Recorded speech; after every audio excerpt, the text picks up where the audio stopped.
All right, chapter 3, water. Um, it's the medium of life.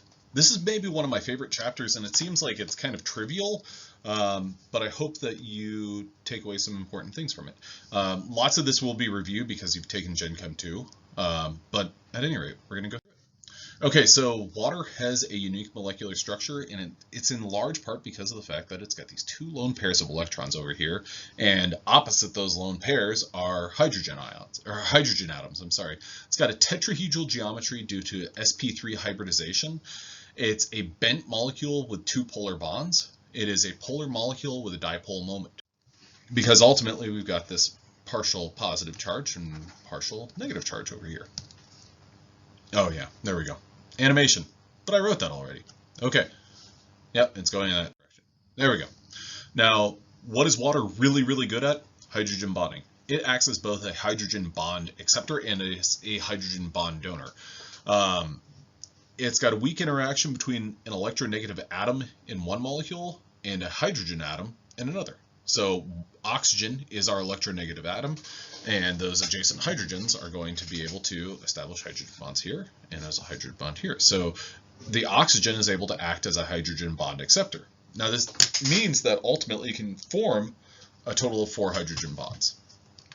This hydrogen bonding plays a very significant role in living systems, and one key takeaway is this is a hydrogen bond, not a covalent bond. Non-covalent bonding, it's relatively weak. It's easily disrupted. It's important in water and biomolecules, but if you think about water as, yeah, sure, it's a bunch of hydrogen bonds, but think about some of the physical properties of water. If you do a belly flop into a pool, that's going to hurt a lot. Why? Because you have not more than 1,000, seemingly an infinite number of hydrogen bonds present. They're going to stabilize macromolecular and supramolecular structures.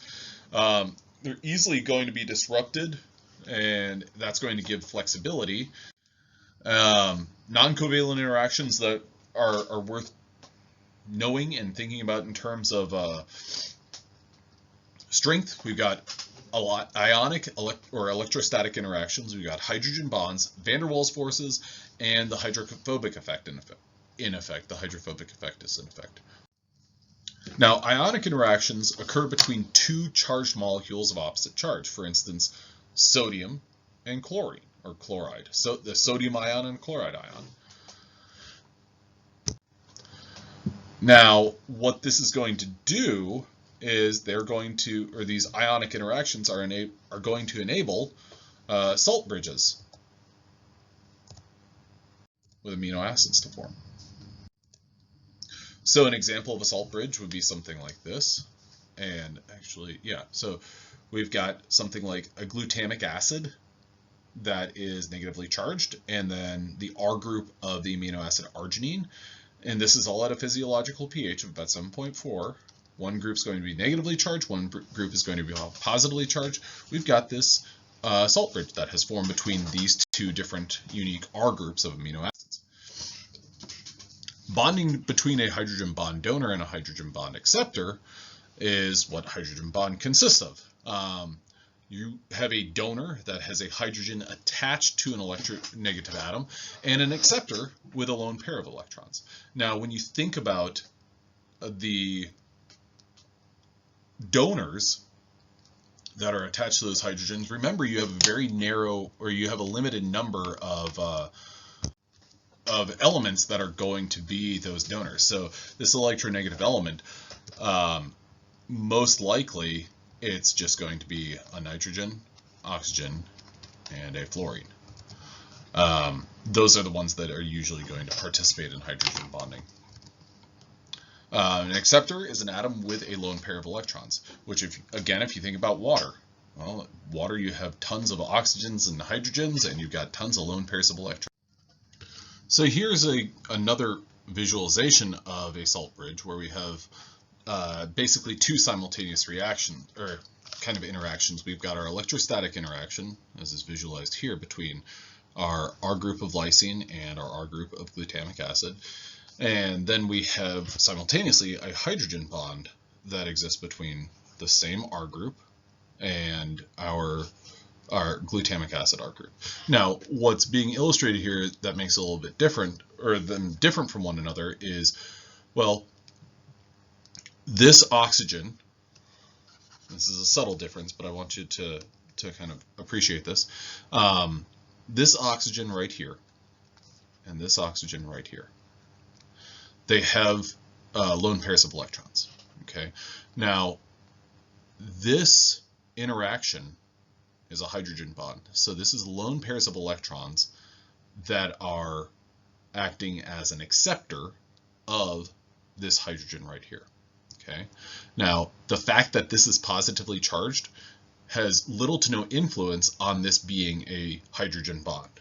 Okay.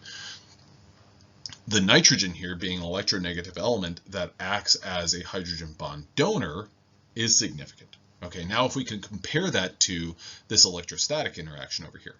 Okay, this is an ion-ion interaction. This is a positive and a negative that are attracted to one another. Okay, so think about this as this R group is attracted to this R group because this one is positive, this one is negative. Now, if you think back to Gen Chem 1, well, one of the things that you do is you calculate formal charges. Okay, if you think about this molecule right here, I'm going to draw white N, H, H, H, H. If you think about that molecule right there, that is NH4 plus. One important feature or factor is that I put that plus on the nitrogen because that nitrogen is where my formal charge or my actual positive charge is going to be localized.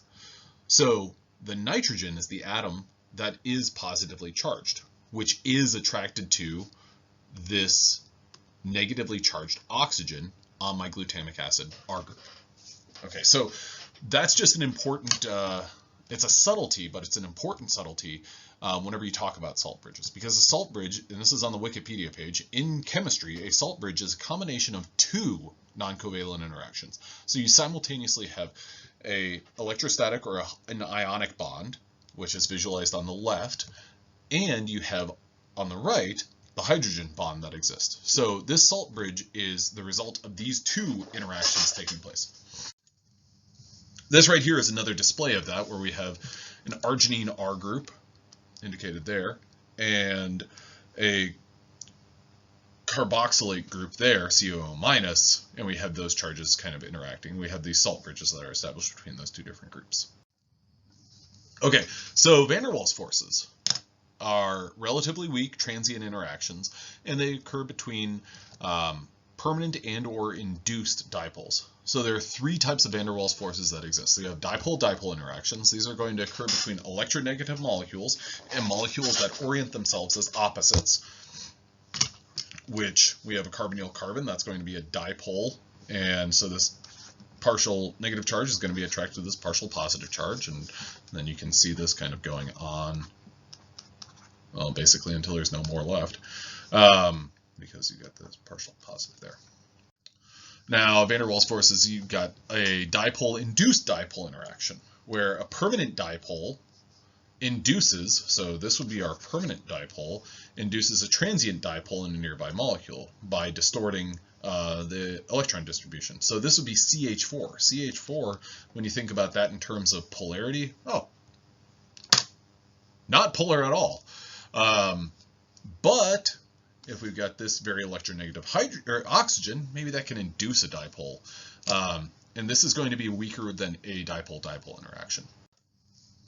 And then at the end of it all, you have an induced dipole interaction. These are going to be extremely weak. So you think about kind of triage your van der Waals forces. You've got dipole-dipole, dipole-induced dipole, or induced dipole-dipole, and then induced dipole-induced dipole.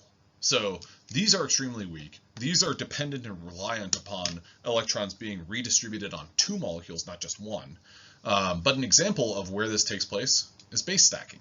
Base stacking of nitrogenous bases within a DNA or an RNA molecule. And here's something of what that would look like. But of course, this is showing CH4 and CH4. Could they interact? Yeah. Through van der Waals forces? Yeah. Is it going to be strong? No. Very weak. Okay, hydrophobic interactions. Well, hydrophobic interactions are dependent on hydrophobic molecules that will weakly associate to exclude H2O or other polar solvents. And here what we've got is, this would be an example of a fatty acid. And I know that I'm showing you this. We're going to talk about fatty acids later on this semester, so don't get too burdened down or freaked out about that or anything. But we've got a hydrophilic head and an aliphatic or a hydrophobic tail. Now, these molecules aggregate together to make a spherical object. That's my sphere. That's a sphere. In the center, it's extremely hydrophobic, and on the periphery, it's extremely hydrophilic. These are commonly found in hydrophobic interactions are found in micelle formation. This would be an example of a micelle. It's involved in, or hydrophobic interactions drive protein folding and are involved in membrane stability. The strengths of these different bonds that we talked about, covalent bonds are going to be your strongest. Non-covalent would be your kind of mixed range. And then kind of a mixture of those would be your hydrogen bonds. So what this shows is approximately it takes more than 210 kilojoules to break 1 mole of covalent bonds. In ionic interaction, it's 4 to 80 kilojoules per mole. And then hydrophobic interactions, 3 to 12. And then hydrogen bonds, approximately 12 to 29 kilojoules per mole. Now, what's an important takeaway from this is kind of your, if you think about a protein structure and types of interactions that take place between different groups of proteins, or different R groups within a protein, if you can establish a covalent bond, that's a very strong bond. It takes a lot of energy to break that compared to an ionic interaction, which is considerably weaker, but in its own merits is still fairly strong. And then if you go down further and further, the bonds get weaker and weaker. All right, well, on to the next part of chapter 3. All right.